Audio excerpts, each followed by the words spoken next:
Hey everyone, how you doing? Hope you guys are doing well. I almost didn't get that sentence out. Hope you guys are doing well. My name is Tavarish, but you may know me as Tavarish because my name is not Tavarish.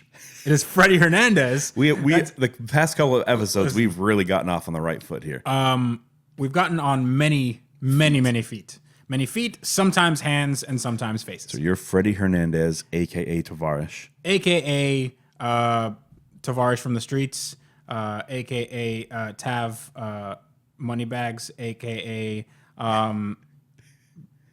Tab for the Rav. a.k.a. Freddie Escobar. I don't know. But this is the Renter a Day podcast, and my co-host, as always, my partner in crime, his name is Andrew Howell. That's me. Yeah, that's you. How you doing today? Doing all right. I'm all right. I wish the conduit between my brain and my mouth worked right now. It's under construction. That's every day for me. They shut down the major highway, and now it's just a slow pace, and There is no highway for me. It's just paper airplanes. it's crashing into the ground. Yeah. So I was thinking about a few things, as I'm apt to do, since I don't actually have a job. Oh. You think, you become an impromptu philosopher, right?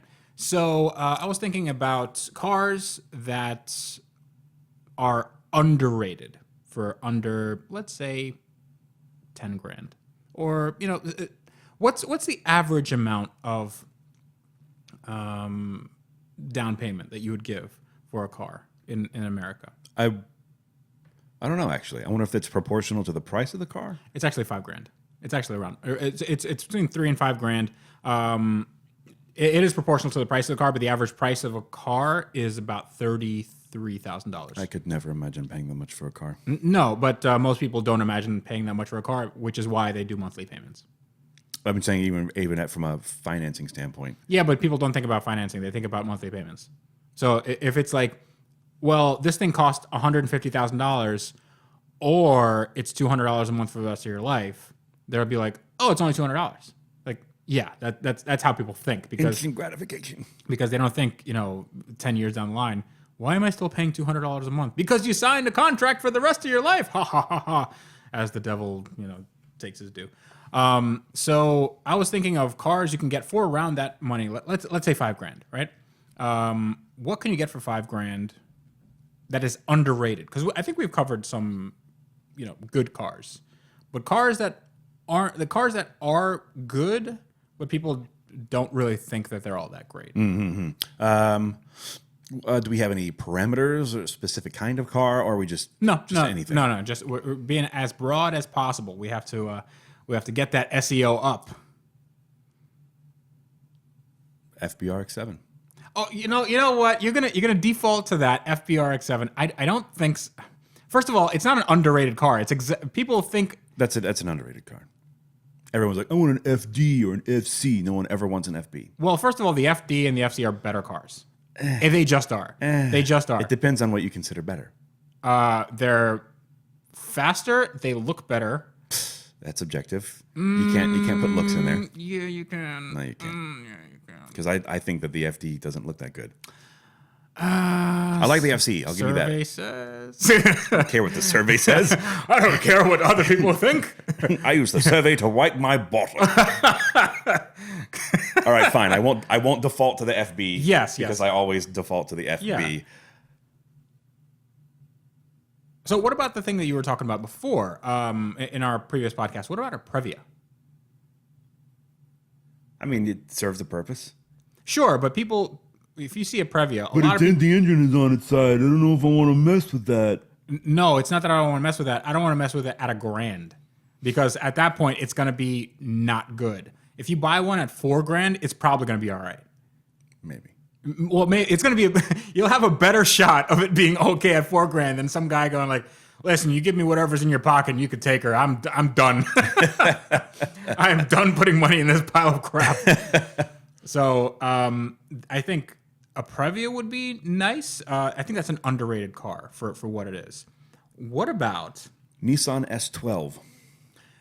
Can you get those anymore? I mean, like, Absolutely. where would you? I find- saw a V6 S12. They did come from the factory with a V6. I saw one in really good shape. It was an automatic, but it was I think $3,000, and it had like 70 or 80,000 miles on it, and it was in decent shape. $3,000. I'm wondering V6 how, S12. That's V6 rear wheel drive 2-door car. I mean, the automatic's probably not going to be great, but Swap it. can you imagine getting what kind of trans? I mean, they probably have the same trans from like a 240 or something. Pre 240. Yeah, but they probably have the same Or similar bell housings, or there has to be something. Maybe, I don't know. Yeah, they did a lot of part You think swapping. I would know? We're working at Injuku. Where we have S everything. Do you have stuff for S12s? We don't, a little bit. We have one. We have one there at the shop. It belongs to one of the guys. It's a turbo, or it was a turbo. There's no motor in the engine bay right now. I wonder. I mean, that car was glossed over by a lot of the drifting people. Yeah, I know. I wonder why that is, because I know the S13 and S14 had some good characteristics for drifting. I think it comes down to availability for parts. I don't think they made a lot of them. Yeah. And there may be something to do with the chassis isn't set up the right way for drifting. Right. Maybe it's too front heavy or rear heavy or whatever. So I would go.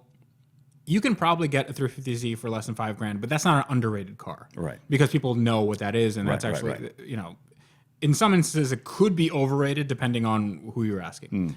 I would say for less than $5,000, a 4-door G35, Okay. because it has you can get one in manual. It looks. I like the looks of it. I think you don't like the looks of it. Not at all. You don't think it looks good? I don't like G35 coupes or sedans. I think they're hideous.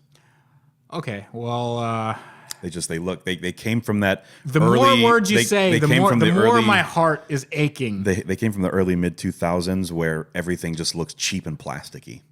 I don't think so. I think it actually has a very.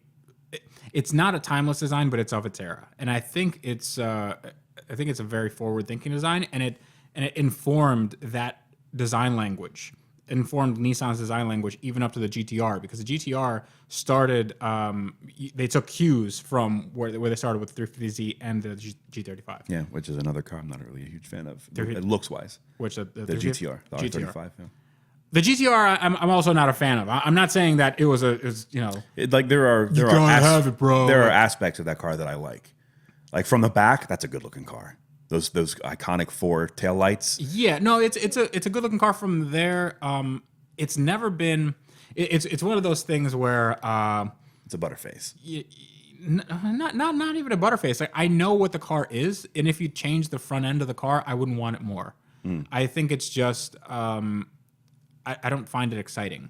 I don't find it, you know, the fact that, you know, it has all this face melting properties and it can go around tracks for days and they're really, really fast. All that's that's fine. But for me, it never gave me any, I've never driven one. So this is completely from a outsider's perspective, but I've never had the itch. I remember when they came out and I was on the Maxima forums. So the Maxima forums were nuts because they're Nissan fanatics, and they're like, "We're getting a GTR. Oh yeah, America we're getting a street legal GTR. This is crazy." And then you had the whole boom of people that are willing to pay 20, 30 grand over. One guy brings it to the meet and shuts it down. Yep. They are God for the day. But afterwards, it's like, you know. I drive by, you know, go to Orlando or whatever. You see GTRs all the time. Yeah. You see them and they're driving and, hey, look, it's a GTR. Okay, cool. It's not something special anymore. It looks a little too boxy for my taste. Like They're big cars. They are large. It's just a big slab on one side. It's not like angled The whole or thing's whatever. a big slab. Yeah, it looks heavy. Mm-hmm. It is heavy. It is heavy. And I like the sound that they make. Here's the thing that I don't like about the sound that they make, though. You can replicate that with a G35 or the 350. Right? Like they sound very. If you close your eyes, if you know, I blindfolded somebody like a GTR owner, and I gave them an exhaust note of a 350Z with a modified exhaust versus a G35, like which one's which, they probably wouldn't tell the difference. But yeah, I think that those cars kind of don't make sense. If I were to do a GTR, I'm actually a very big fan of the R32. Yeah, so the R32 I like, but I think those are also getting like really common, at least around here. I'm sure that they're not common anywhere else in the country. Well, probably California. Yeah, California as well, since they're right there. They're the closest port to Japan. But I'm also a big fan of the R31 before the R32. yeah, those are nice. I am partial to the 33. Okay. I like the 33, even though a lot of people say it's not such a great. Like the 34 is clearly the better car. The 34 is my friend Eric has two R34s. He has two R34. I believe they're Nismo something or other. Wow. Yeah, and they cost so much. It's crazy amounts of money. Like they're like $90,000. Oh, that's like cheap. Right. There was a place in Central Florida that has since closed. Their specialty was importing R34s, and they had Nismo R34s that were going for like $120,000, $130,000. Yeah, so he bought his a little while back, and his has like all the Nismo stuff. So apparently there's like fenders that are pointed on one edge, so it takes like the air and makes it go around the mirror. So instead of them redesigning the mirror, they just want like, we'll just put blocks on the fender. Like we'll just make it really pointy. Yep. And I always thought that looked really dumb. Like I thought that was kind of stupid, but like, yeah, it's Japanese, I guess. You know, it's form, function over form. But I just, it doesn't do it in the same way that the R35 doesn't really do it for me. But it should. R34, I never really considered it that, I was never a fanboy. In the same way that I was never a fanboy of the Supra, even though I own one now. I think that having the chance to drive an R34 now before they reach the 25-year mark, I feel like that would be kind of cool. Of course, no, driving the cars are going to be great. I think driving a bone stock GTR would be great. Yeah. It's a great driving experience. However, how much are you going to spend on? If you get an R34, is that a $90,000 driving experience? I don't think it is. Nah, probably not. I don't think it is, because you can, for that amount of money, you can get like a Porsche 997 2, which is like 10 times the car. I would get like an NSX and supercharge it. Sure. You can get an NSX, but like, and you'd have a lot of money left over. Yeah. Right. So that's a $90,000 driving experience. Maybe, however much you want to spend. But like with the Supra, if you get a Supra Turbo, that's going to cost you like a low mileage Supra Turbo with a 6-speed. That'll cost you at least $45,000. I don't think that's even a $45,000 driving experience. It's not. It's not. I mean, I bought mine for $23,000. It's not a $23,000 driving experience. Not by any stretch of the imagination. Maybe $10,000. Maybe, and I'm being very, very generous. It's not a fun car to drive. That's how much Supras were when I was looking for my first car. Sure, yeah. So that's how much they were when I was looking for my first car.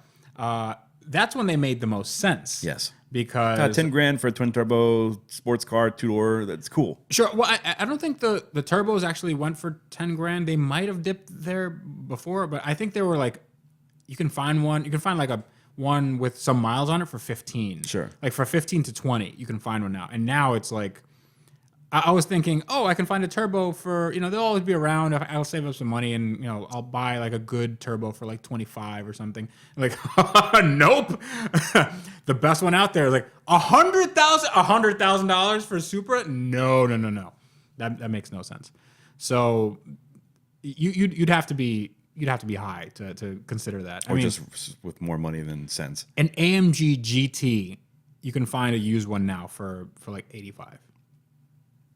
That would be way better driving experience than any Supra or Skyline or whatever. Get at me in the comments. I'm gonna have some haters. I don't care. I'm kind of partial to the SLS AMG, really, over the AMG GT. Nah, I'm not a big fan. I think you know what, that SLS reminds me of the styling of the G35. What? The angled headlights, they're very kind of on one plane. It's very slab like. I don't like it. I don't like the engine that's in it. That 6.2 liter. But if you don't like the SLS, but it reminds you of the G35, why do you like the G35? I think a G35 is a good car, but it's not a supercar. I think it's a good car for under $5,000. The SLS, if it's like, hey, it reminds me of a car that's under $5,000, it's not exactly the I best see thing. zero correlation between the SLS and the G35. No, I think they look. I'm not saying that they're the same car or whatever. I'm saying that the front fascia is reminiscent. At least the headlight portion, they are reminiscent. And I have spoken. I'm putting my foot down. Here, do you want to borrow my glasses and then do a Google search and reevaluate that statement? No, I don't want to do. No, I'm not a fan of the SLS. I don't really think it's a good looking car. I do. I think it looks cool. I think the AMG GT is much better. I think AMG GT is boring. It's plain compared to the SLS. I don't. What? Yeah, it looks you plain. just cross my circuit. It's like they took the McLaren SLR and put it on low resolution and made a car out of that. The McLaren SLR. They took all the detail McLaren out of that. SLR looks like my SL55. That's what the McLaren SLR is. It's an SL55 with a body kit, basically. I don't see that. That's exactly what it is. That's exactly what it is. It's more stretched a little bit. I see more correlation between the SLS and the SLR than the SLR and the SL. Sure. No, I thought you were talking about the GT. I thought you were talking about the SLR looks like the GT. I'm saying it looks like it's a similar shape. They just took away all the details. Oh no, okay, and made it more plain. All right, okay. So I'm not going insane. Yeah, okay. I'm like that. Those two cars look nothing alike. That's a fight. No, I agree with you there. I don't think the SLR is a good looking car either. I think that car is so for me, the SLR is so ugly that it's cool. It's $500,000. I'm not talking about price. I'm just talking about looks. It's so dumb. Okay, so I think the SL55 is a very good looking car. What they did with the SLR is they just made it more like they gave it extra stuff. Like the booty. She got a booty. I'm not a big fan. SLR got some husky dumps. I guess. But it's not as good as I'd want it to be for that amount of money. It's going to have the same sort of engine that's in my SL55, the same transmission, which is bad. It's not the same doors. Yeah, but who cares about doors? Not the same wheels. Those wheels are super dope. Yeah, but you can get wheels like that. That's those little fan blade wheels. Yeah, those are all right, but I don't think that. I honestly, and that's from the same era as the G35, the SLR. Yes, but you're okay. One car is $30,000. The other one is $500,000. Yeah, I'm just saying. It's a little bit of a price delta here. I'm just saying. And if the $500,000 one, it wasn't $500,000 when it came out. It was like 200. I think it was like 200 or 300, right? But if that $300,000 car is functionally 90% of a $100,000 car that they already sell, and that will depreciate into something that I can buy for $8,900. It doesn't make a whole lot of sense. It's still cool, and I'm gonna, just like you say that you see similarities between the SLS and the G35. I'm just gonna stick with my guns and say the SLR is cool. So that's why I love the AMG GT, because I think that is a timeless design. I think it's not of its era. It's not angular. It's because there's a telltale. There are these design languages throughout eras, and you saw a lot of boxiness in the 80s. You saw a little bit more return to curves in the 90s, then a little bit more angled in the early 2000s, and then in the 2010s, you saw a lot of angles, a lot of very aggressive, flares and whatever. Way too aggressive. Too many cars are too aggressive. Yeah, they're too aggressive. I mean, the Toyota Camry and Honda Accord, they look good. Yeah. But they look aggressive. Yeah. They're very aggressive. That is a return to a very pure form. There's no straight lines on that car at all, which is one of the things I love about the FD RX-7. No straight lines at all.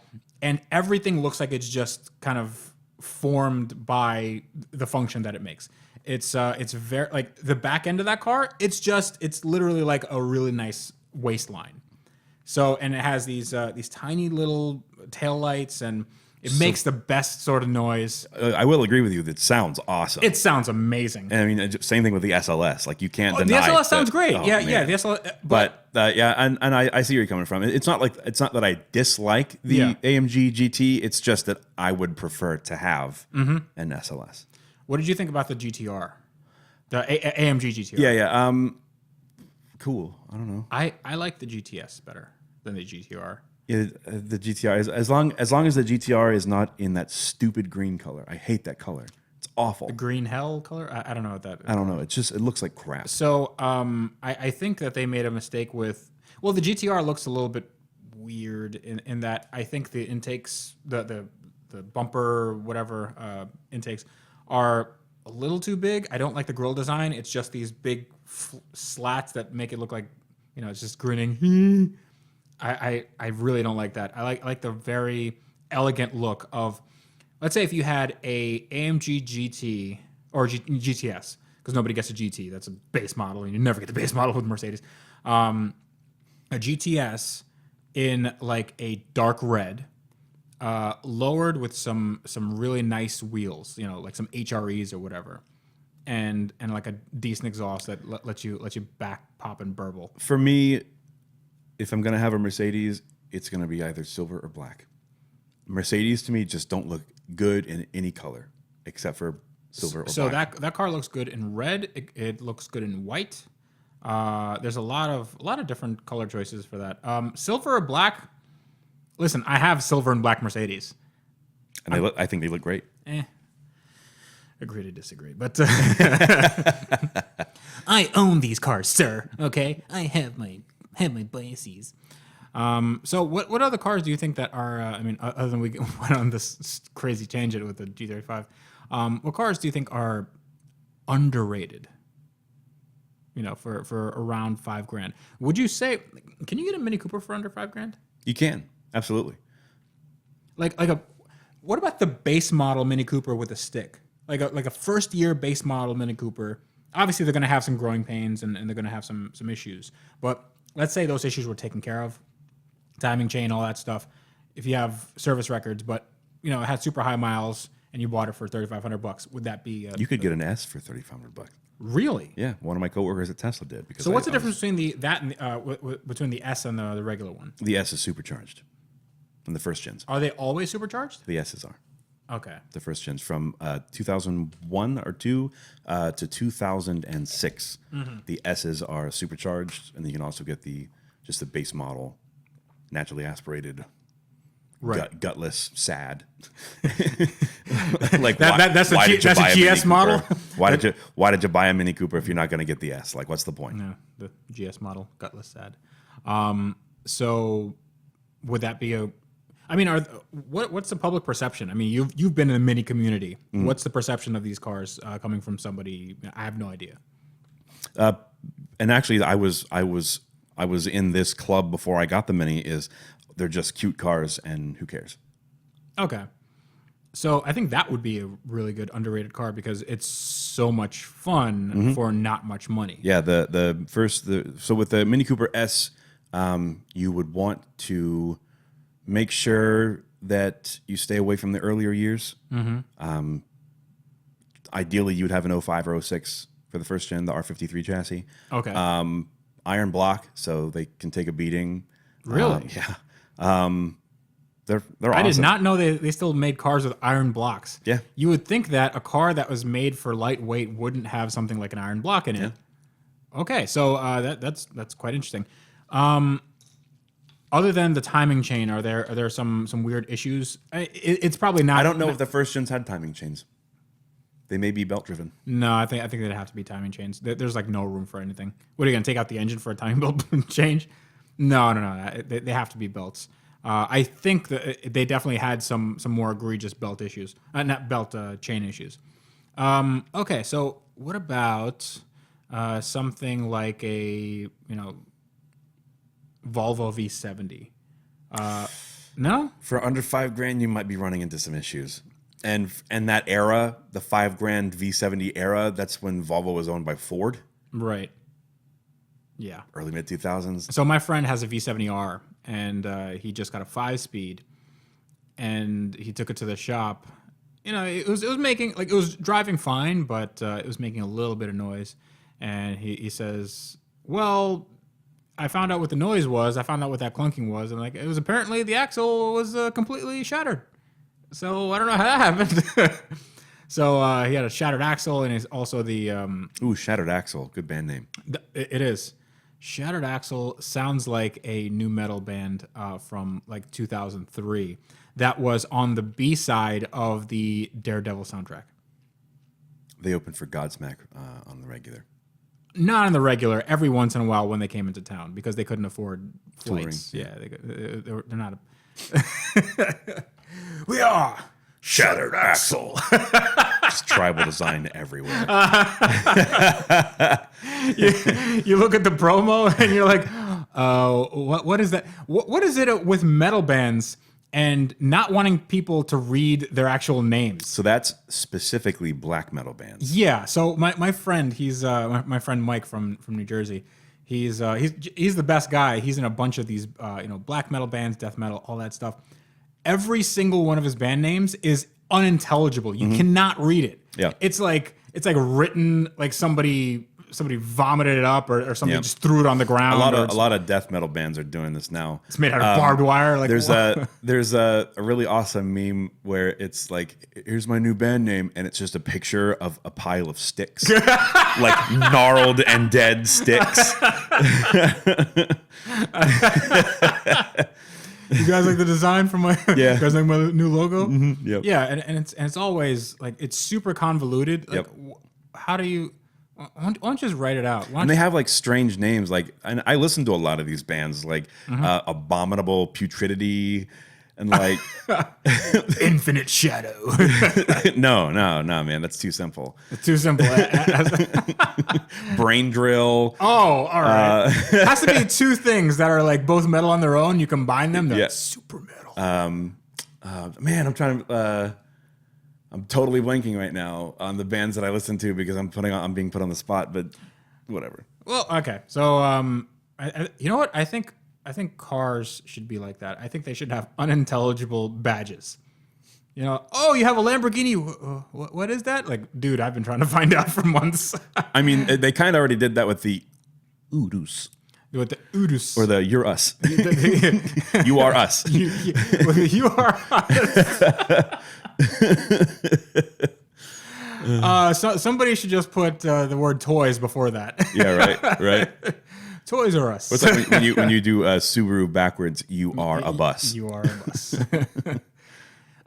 Okay, so other than Mini Coopers and G35s, which you don't agree with, but I think they are underrated. I think they're overrated. You think they're overrated? Yeah, 4 doors or 2 doors, whatever. They're just overrated. Who thinks that they're great cars? They're really cheap. Everyone thinks they're great cars. That's why they're so popular.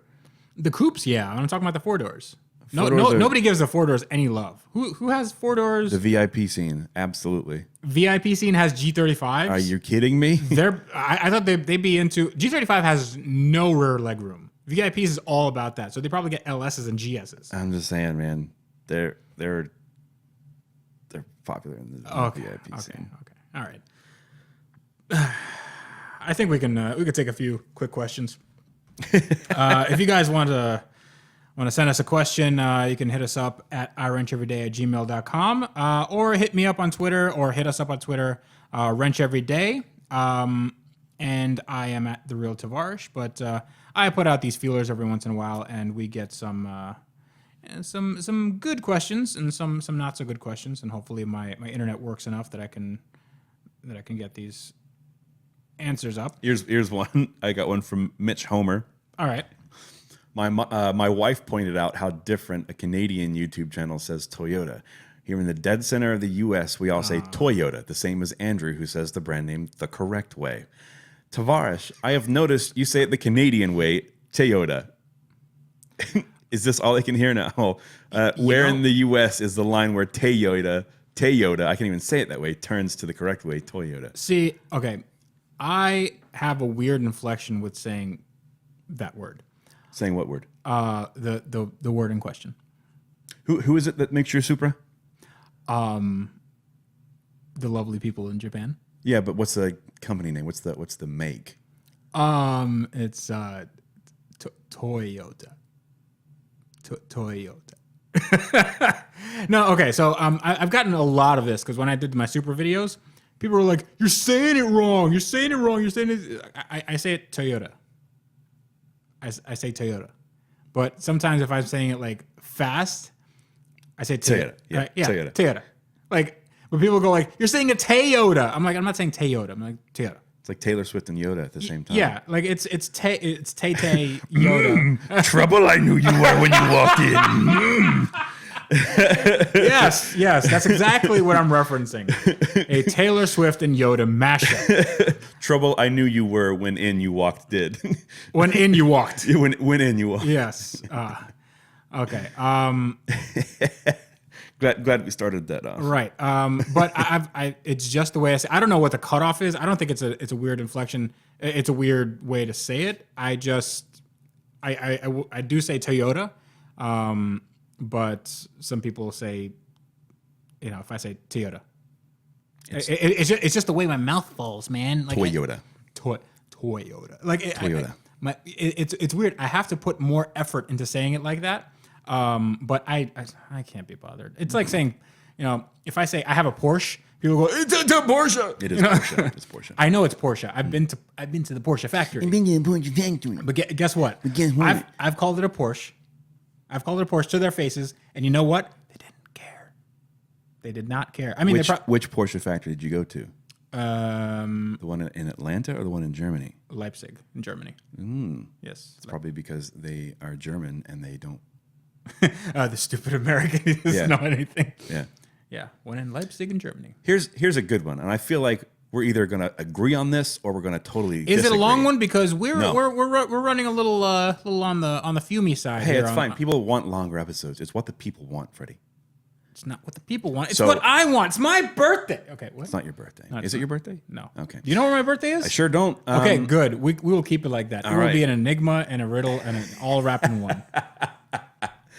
There's a Wikipedia article probably somewhere about me with like a lot of wrong information with my birthday on there, which is not correct either. So this is from Joey Pope.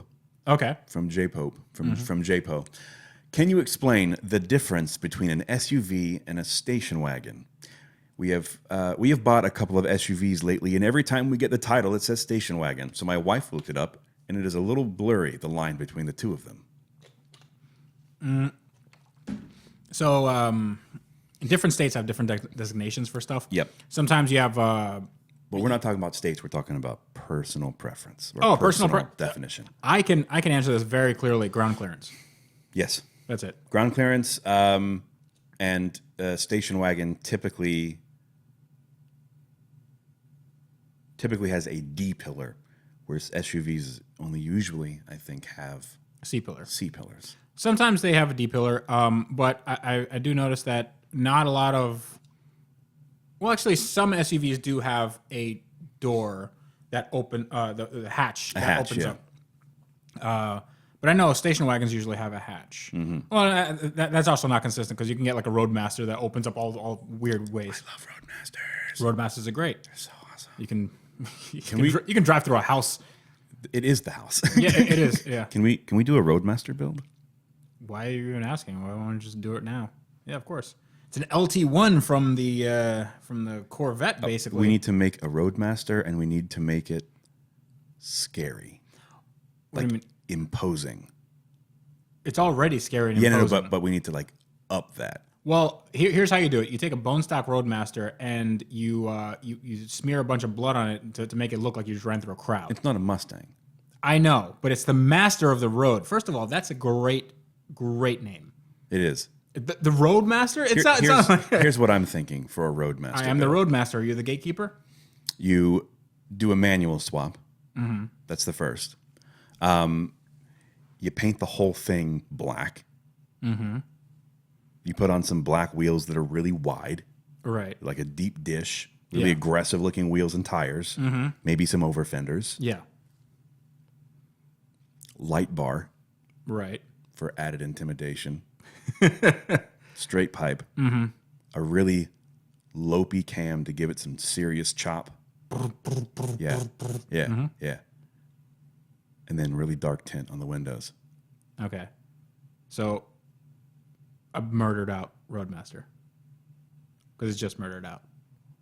So a fat. Wait. Call it the Road Murder. The Road Murder. Oh. The Murder Master. The Murder Master. Yes. Why are we not doing this? The Murder Master. That The Road Murdster. That the name might need some work. The Road Blaster. The Road Blaster actually wouldn't be bad. That's pretty cool. The Road Blaster is pretty good. yeah. But I mean, first of all, how are you gonna improve on Roadmaster? There's just such a good name. Okay, fine. We'll keep Roadmaster, but we just make it intimidating and look really scary.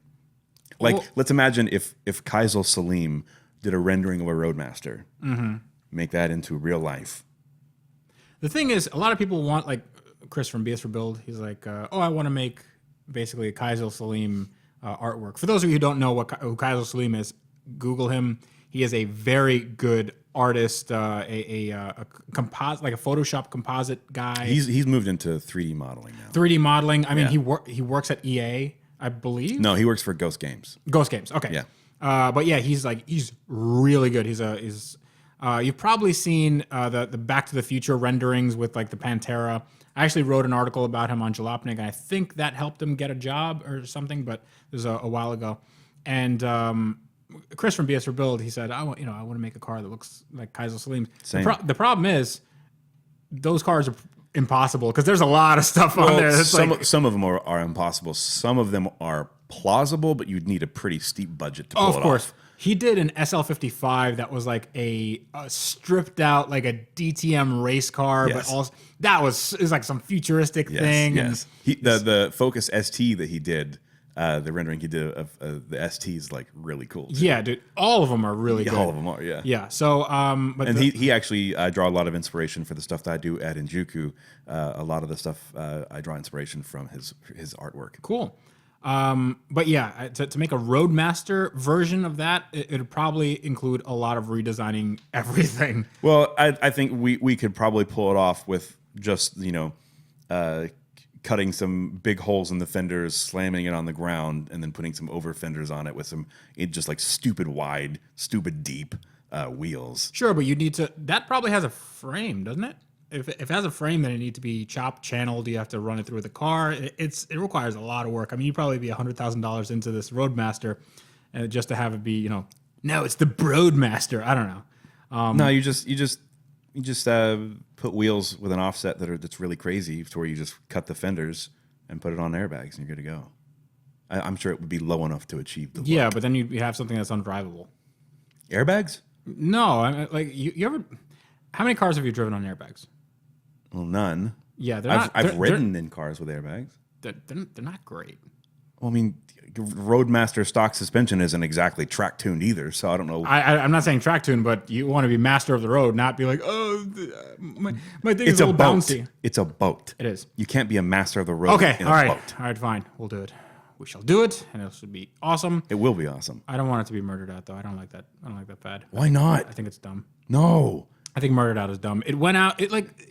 It's a fad that died out in 2006, and it's good that it died out. I see it. I see it in my head, and it's terrifying. So a man that is wearing all black came in an all black car, black on black, by the way, is telling me to reconsider my opinion on said all black car. I don't think so. Does my car look bad? No, but your car is murdered out. It almost is. No, it's not. It's just a black on black car. It came like that. With super dark window tint and wheels that are like dark gray that are almost black. Yeah, but that's not murdered out. Murdered out would be headlights, taillights. I didn't say anything about headlights and taillights. Yeah, I know, but that's usually murdered out. You want to do that too. I didn't say murdered out either. I didn't say any of those things. You are assuming. You said murder master. The murder master. Yeah, because that's like awesome. The master of murder. Okay, all right.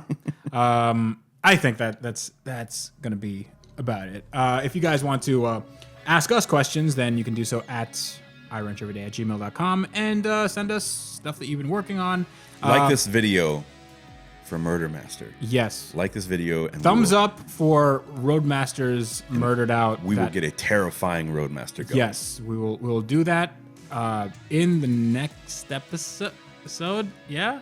No? No. That's probably not a good timeline. No, we'll think about it. If you want to hit us up at Wrench Every Day, and I can be found at The Real Tavarish. That's Instagram and Twitter. Where can they find you, Mr. Murder Master? I can be found on Instagram at Heavy Metal FL or on Twitter at 1565. That's the word 15 and the number 65. Awesome. So, as always, this is me, Tavarish, for Andrew Howell, reminding you guys, as always, to wrench every day. As always. As always. As always.